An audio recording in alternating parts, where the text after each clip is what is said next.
পরীক্ষায় ভালো ফলাফলের জন্য 100% পরীক্ষিত কিছু আমল দিব ইনশাআল্লাহ তাআলা। পরীক্ষায় ভালো ফলাফল আসবেই আসবে। অনেক বড় বড় ইসলামিক স্কলাররা তারা কোরআন এবং হাদিস লব্ধ জ্ঞান থেকে গবেষণা করে 3টি বিষয়কে বাছাই করেছেন। কয়টা বিষয়? 3টি জিনিস যদি কোনো শিক্ষার্থী পালন করে, পরীক্ষার আগের রাতেও যদি করে, পরীক্ষার হলে গিয়েও যদি করে, ইনশাআল্লাহ তাআলা তার ভালো ফলাফল আসবে।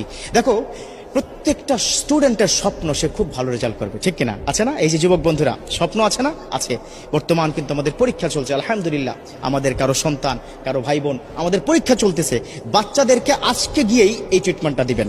চাচা, আজকে গিয়েই আপনার সন্তানকে বলবেন যে তোমাকে এই 3টি বিষয় দিলাম, অথবা আমার ভিডিওটা তাকে দেখাবেন, পারলে একটু শেয়ার করে দিবেন।